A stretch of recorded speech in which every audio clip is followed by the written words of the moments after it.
Well, what's going on, YouTubers? For ladies and gentlemen, it's the natural born thriller. I like my robe, by the way. It's a bathrobe. But anyways, welcome everyone to Impact Wrestling Review, the show from April 15th, 2021. This was the fallout of what happened on Impact Plus, where it pertains to Hardcore Justice 2021. And now we're on the road to Impact Rebellion, which is going to be this coming Sunday, if I'm not mistaken. I think it's Sunday or Saturday, but I'm guessing it's Sunday. But nevertheless, there's a lot to talk about when it pertains to what's going to happen for Rebellion, and we're not there yet because we still need to get to Thursdays where it pertains to Impact Wrestling, the go home show edition for Rebellion, before we get to that pay per view where it pertains to the big money match, the match that's going to be promoted the most, which is Rich Swann defending the Impact TNA World Heavyweight Championship title, and Kenny Omega defending the AEW World Championship. So yeah, a winner take all world title match they're doing interpromotional, and I think it's great. We'll get to the press conference what they did there on that. That was the segment, the final segment I should say. But we'll get to that when we get to it. But they were in Nashville, Tennessee, at the Skyway Studios. Matt Striker and D'Lo Brown was on commentary. Unfortunately, we saw Giles Matthews on the show, but we'll get to that. Did not miss him at all. That he ends up being back on the show, but I digress. But we'll get to that later. But the opening match, well, they showed a video package first. First of all, where it tends to build up of Jazz's, announcing her retirement after she lost against Deonna Purrazzo. She's a competitor of her word. Her word is a bond, and we'll get to that before we get to that whole thing. But TJP versus Josh Alexander, and the match, I thought was pretty good. Basically, a match that they're doing pertains to, building up for their Rebellion match, along with Ace Austin for the X Division Championship title, because that's gonna be on the line in a three-way. So TJP and Josh Alexander having themselves a match here where it tends to having on any type of strong momentum going into the pay-per-view, and match itself was pretty good. The opening match, and if anything, I gotta say this was the best match on the show here, and it was the opener, the curtain jerker. In the end, it was Josh Alexander getting the win with the Defiant Intervention, which is basically the tiger. I mean, not the tiger driver. It's kind of like a tiger driver, except it's not really a tiger driver. Where it tends to driving your opponent down on the mat. It's the basically because a tiger driver is like a power bomb where you get them on the hook and then turn them and then send them down. But this is basically shades of Jay Briscoe, the Jay Driller, or I think it's called the Jay Driller. I said driller. I meant to say driller. But yeah, Josh Alexander, like I said, Josh Alexander got the win. It was a back and forth match too, by the way. It was again best match on the show. So there you go. Returning soon to Impact Wrestling, they revealed her, folks, and I'm gonna say it. I already got a hint of who it was when they first when they showed the second vignette, video vignette. The first vignette, I wasn't sure of it, of who it could be. After they showed the second vignette, I said to myself, I know it's gonna be. As soon as they said, let's get wild, let's get wild. I meant to say wide. Let's get wild. I meant to say. But as soon as it was said, let's get wild, and the way that the word wild was spelled, I see myself, yeah, I know who it is. Especially before they did these video vignettes too, by the way, I knew this person was coming back to wrestling. And sure enough, they show this person, and this person revealed herself. And basically, it was Taylor Wilde, a former TNA Knockouts champion, a former TNA Knockouts Tag Team champions with Sarah Shock or Stock. I can't remember how you say her which it was of her last name. but she was the former Sarita. Um, I'm assuming that's how you say it, her name from TNA at the time. Basically a Canadian portraying as a Mexican. Yeah, that was her gimmick.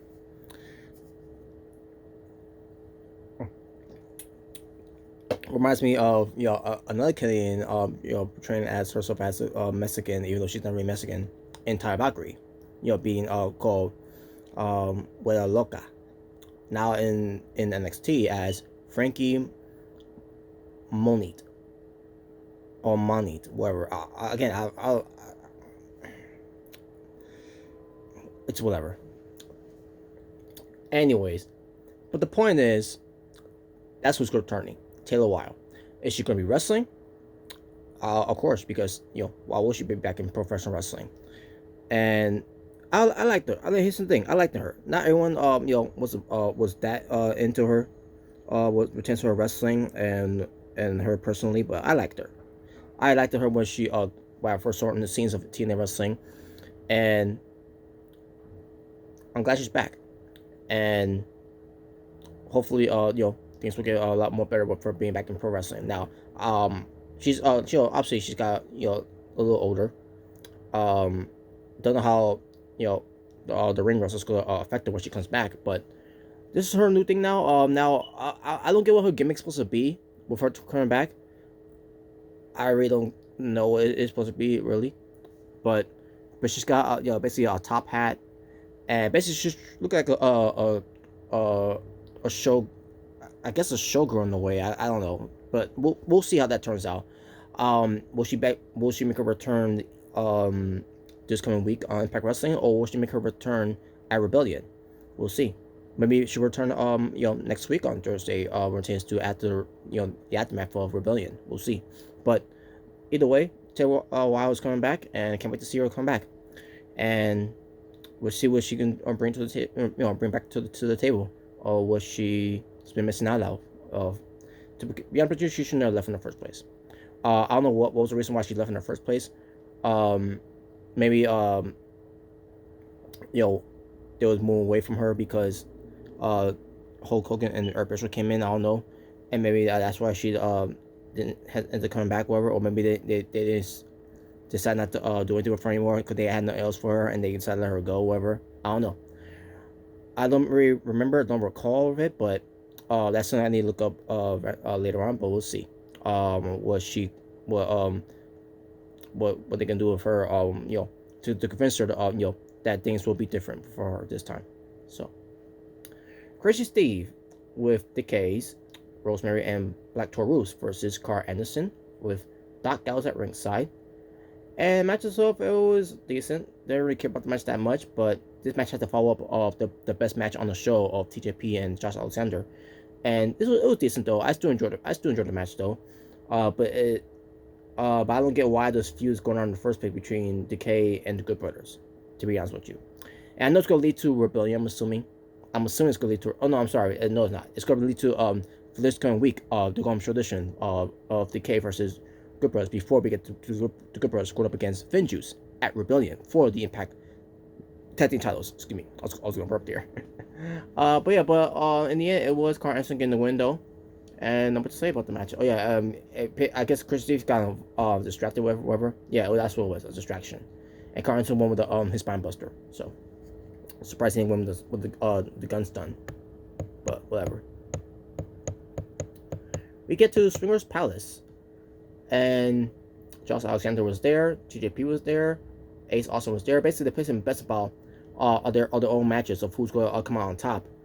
So Josh Alexander, called someone in to to help solve this whole thing with Impact Wrestling veteran P.D. Williams, the Maple Leaf Muscle, and basically he uses the Steiner Math promo that they keep promoting every week on Twitch TV when they go to commercials, which is so tiring, so over the top, so overrated in a way.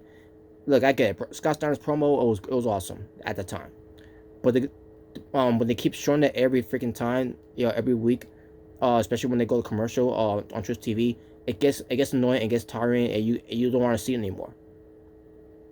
That's what they done as of late, and not just with the promos, but with other things that they do on there as well, pertains to promoting their Impact Plus.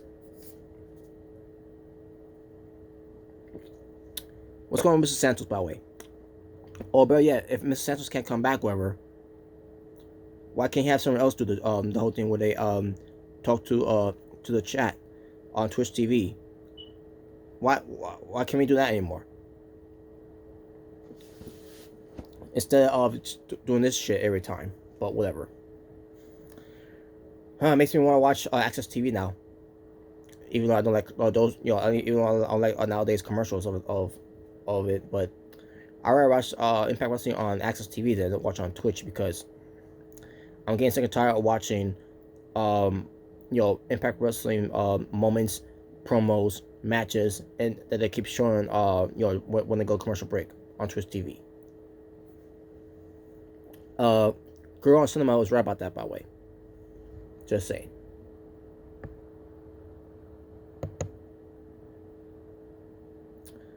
So yeah, but yeah, it was good on that Pete Winston the promo though, and that was it. Not much to say about it. So I guess the best is going to place on Josh Alexander of the win, and we'll get to that when I do the preview of it too, by the way, folks. We're just gonna be this coming week, so because we still have to we still need to get to one more show from Impact Wrestling, and it's this coming Thursday. So Eddie Edwards and William Mack, they head to the ring because they're accusing Vampire Design for the attack on Tommy Dreamer, which happened at Rebellion. So basically, they're blaming Vampire Design for that. So Vampire Design came out and basically said that they had nothing to do with that, and they're right. But we'll get to who attacked Tommy Dreamer later on. So Vampire Design came out there to go beat up on Eddie Edwards and William Mack, because they claimed that they had no responsibilities. I mean, they were not responsible for what happened to Tom Dreamer, but they're going to be responsible for what happened to Edwards and William Mack. So they started heading to the ring. All of a sudden, James Storm and Chris Sabin comes out for the save, and a brawl broke out, and this led to a match for Rebellion. So at Rebellion, it's going to be Vampire Design versus James Storm's team of Chris Sabin, William Mack, and Eddie Edwards, because these guys had nothing to do for Rebellion, especially Eddie Edwards. So that's the best solution for them. For James Storm and Chris Sabin, obviously they're still in a program with Vampire Design, which is understandable. So this is the best thing they got for William Mack and Eddie Edwards.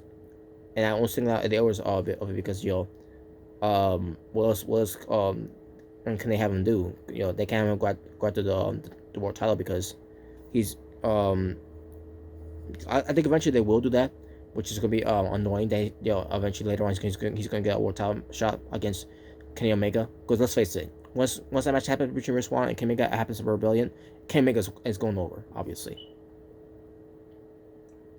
But we'll get to that when I do the preview.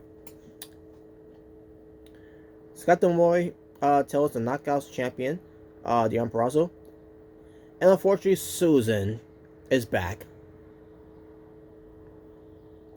That they are banned, because they was going to head to the ringside, because Jazz is going to do her retirement speech, and basically told them that they're banned and everything, and that was it. And they turned away, and that was it. So yeah, Susan's back. No, wasn't happy about that. I miss Su Yung coming back. And now we got Susan back. Terrible. A debut segment TV program, All About Me, with special guest Tina Dashwood, the number contender, by the way, for Knockouts title against Deon Purrazzo at Rebellion. And I'm looking at the the room they were in. I see myself, wait a minute, that's the same room that Master Ray once did the locker room talk, and it was. So that's what this is her first show. Didn't care. She introduced her first guest, which was Gia Miller, and Gia Miller basically announced that, wait a minute, isn't this the same room that Master Rain did, the locker room leader, the locker room talk show that she did, and Tina Dash was trying to deny and say no, whatever. But also, Kill for K there too, by the way, who's basically was there as well, to organize the show itself. But Gia brings up that Tina Dash was a huge huge victory, meant to say, uh, uh, from from that match that she had Arc of Justice, which you already know about how I feel about that one. Tina Dash said that she earned it, and I'm like, no, you didn't. And now she's gonna be facing Deanna Purrazzo. So we're gonna have an annoying heel versus a heel champion. And yes, I find Tina Dash now annoying now, folks. How's it that I find her more annoying now than Alicia Edwards? Just saying. But anyways, so Tina Dash noted that she and Deanna has faced each other before outside of Impact Wrestling, which they have, and it will be a treat for Impact Wrestling. We'll let's hope that, because I am now getting sick and tired of Tina Dashwood now, because of her gimmick now, where she doesn't even wrestle. So we'll see how that turns out. And that's the show. The show sucked. All About Me show, it sucked. Bring back locker room talk. Jazz's retirement. She's being accompanied by Jordan Grace. They were in their street clothes. So Jazz gets in the ring and also her retirement. Starts off by thanking Jordan Grace for the opportunity to compete for the Knockout Tag Team titles in the tournament. Also thanks Impact Wrestling for allowing her to go out with a bang. And all of a sudden we get the Knockout Tag Team champions, Fire and Flavor, Kiera Hogan and Tasha Steelz coming out, and they're taunting them. Basically taunting Jazz and all that. And I'm like, wait a minute, I thought no one's going to ruin this and all that. And then all of a sudden, we get a referee coming out there to inform that there's going to be a tag team match going on that was orchestrated by Scott D'Amore. Basically, it was Scott D'Amore's way punishment to the tag team champions for doing that. So, the end of the match, even though Jazz's last match was supposed to be against Deanna Purrazzo, in this sense being this ended up being her real final match, which it was a squash to the tag team champions. So Jordan Grace and Jazz beat them. And then they get back to the whole thing where Jazz is continuing her speech, and she officially announces her retirement as the locker room comes out to embrace for Jazz. And not the entire locker room came out there, but for those who watch the show, know what I mean. But yeah, it was good that they did that. And then we get to Scott D'Amore basically chewing out the tag team champions for trying to ruin the moment. And then Scott D'Amore offers a tag team title match, Happy to Rebellion, for Jordan Grace and Jazz. And I said, but Jazz supposed to be retired. So then all of a sudden, Jazz and Jordan Grace shows up, and Jazz denies of her going to the tag titles, and she appreciates Scott D'Amore and all that, but her word is she's a woman of her word, and she says, but she's got an offer to find Jordan Grace a tag team partner for Rebellion, and and we'll see what happens with that one. But she says she has a perfect candidate for that, and I'm thinking to myself, who could it be? Well, I'll tell you one thing: it ain't gonna be any of the WWE releases. It's not gonna be Chelsea Green. It's not gonna be Hardcore Country. It's not gonna be any of the Iconics. Just saying, because they got a 90 days no compete clause. So, if I could take a guess, it's gotta be Taylor Wilde. I mean, who else could it be? Who else could it be? Someone from Impact, someone from AEW. Maybe, I don't know. I mean, who else is there out there to be Jordan Grace's tag team partner? But we'll see. Now we get to the match that they call Pick Your Poison. Brian Myers goes up against one of Matt Cardona's poison he picked was Jake something, and then we'll get to who ends up being Brian Myers pick your poison to Matt Cardona. So the match happens between Brian Myers and Jake something. It was decent with Brian Myers winning, and then we get to Brian Myers picking his Matt Cardona's poison, and the poison that he chose was Sami Callihan. Sami Callihan came out of nowhere, attacking Matt Cardona from behind. The whole thing with the lights out and lights on thing. Because Sami Callihan is the hacker. So the match happens between Matt Cardona and Sami Callihan, and it was being pretty good. It was the second best match on the card there, of the show, I should say. And in the end, it was Sami Callihan getting the win. He beat Matt Cardona. After the match, he calls out Trey Miguel because he wants to talk to him about something. So they force against Triple XL in action. Trey Miguel comes to the ring, says that he didn't do it for Callahan. He did it for to get back at Triple XL. And Sam Callahan reveals that he was the one who attacked Tommy Dreamer at Hardcore Justice. So yes, it was Sam Callahan who was responsible for that, because if you remember too, by the way, when Tommy Dreamer was taken out, who was the one person that replaced Tommy Dreamer to be along with Eddie Edwards, Willie Mack, and Rich Swann to face Violent by Design, Trey Miguel. So because he was available, Sami Callihan knew that that Trey Miguel will be available by Impact Wrestling, the Impact Wrestling Management or Scott D'Amore, whatever, to be a replacement for Tommy Dreamer since he couldn't go. And by the way, he was on the show too, by the way, folks. Tommy Dreamer. So I see myself, okay, so Sami Callihan did it. Why didn't Tommy Dreamer try to go after Sami Callihan? Now watch, they're gonna probably do it this coming week. I don't know if they are or not, but they're probably gonna do it this coming week where Tommy Dreamer's gonna face Sami Callihan.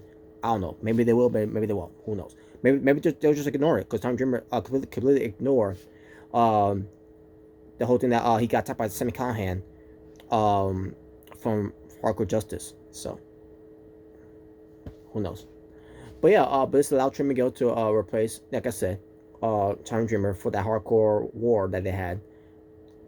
Callihan tells Trey that he should be thankful for the opportunity, and offers him a handshake. But Trey Miguel did not want to give him a handshake, and they started fighting. Callihan ends up being down on Trey Miguel, and Trey Miguel came back up, that, and they Callihan got to do a chair, starting for more pain, suffering to him. He walks away, so Trey Miguel gets back on his feet again, and Callihan's like, wow. And then he walks away after that, and that was it. So they decided to do a match between these two at Rebellion. It's going to be last man standing, because that's the whole story that they're doing here. With because Trey Miguel, he kept getting back up. No matter what Sami Callihan was doing to him, during that segment, he kept getting back up. He's showing passion. He's showing some intent. He's showing that he can get back up on his feet, and show that is that all you got and everything, in a way, basically showing some adrenaline, and yeah, not much to say. So that's gonna happen at Rebellion. So I'm loving this program that they're doing with Sam Callihan and Trey Miguel. Now it's sometimes it's a little confusing how they're all doing this too and all, but I see what they're doing, so that's pretty awesome. By the way, folks, let me see if just to make sure the right date of it. Okay, it is on the Sunday, on April 25th, Rebellion. Yeah, pay-per-view. Excuse me. Alright, folks. Finn Juice, the Impact Tag Team Champions, sent a message to the Good Brothers.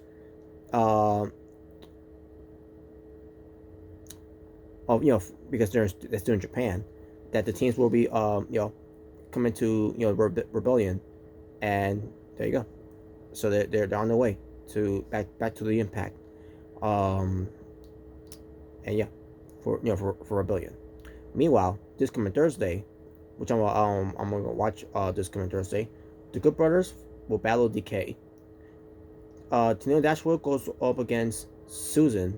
Why? Because Susan is alongside with Dion Perazo, and to be honest with, to be honest with you folks, the match is gonna suck. I don't care about Susan, and I don't care about Tennille Dashwood. And then we're gonna have Eric Young, who clashed with Eddie Edwards. Yeah. And by the way, apparently Eric Young is battling an injury right now at ACL. Maybe, I don't know, but that's what I heard. So, but that's basically what we're expecting, and there's a couple more things they're going to do too, but we'll see what other things they'll do as well, because I don't remember what else they did. But we have Rich Swann versus Kenny Omega, the Rebellion press conference. The Impact TNA World Heavyweight Champion Rich Swann, while he has Scott D'Amore along his side. And meanwhile, AEW President Tony Khan and Jerry Lynn, a backstage personnel agent for AEW as well.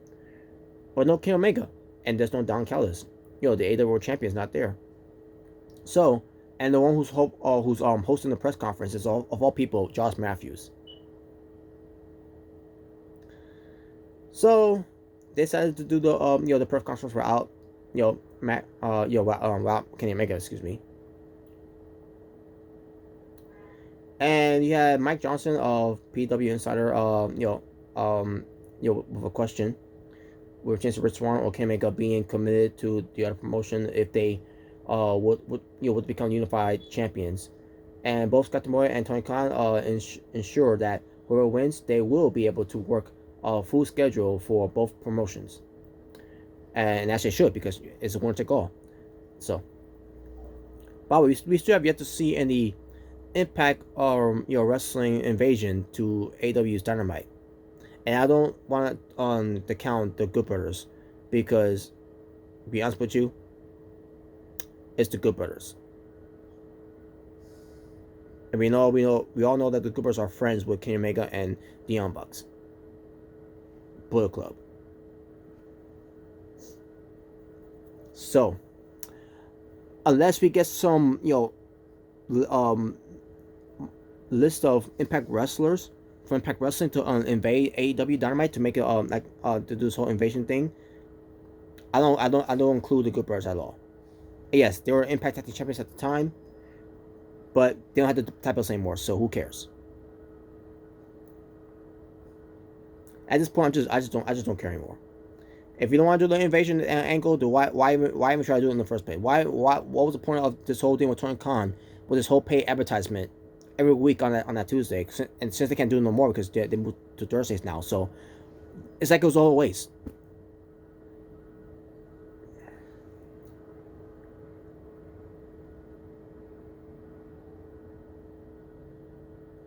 Anyways,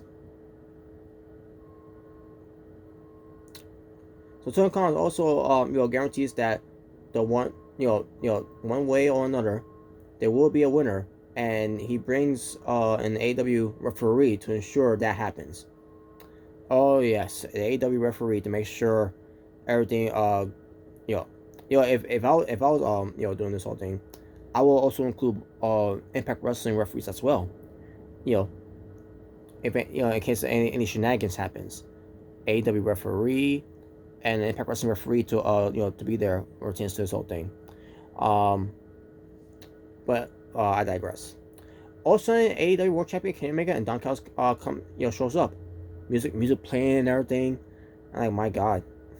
So Don Callis, he does his introduction for Kenny Omega, and basically, Don Callis, had Kenny Omega had the floor, and Kenny Omega says this feels like he's back in Japan, because this type of press conference he does is always he always does this in the Japan Pro Wrestling.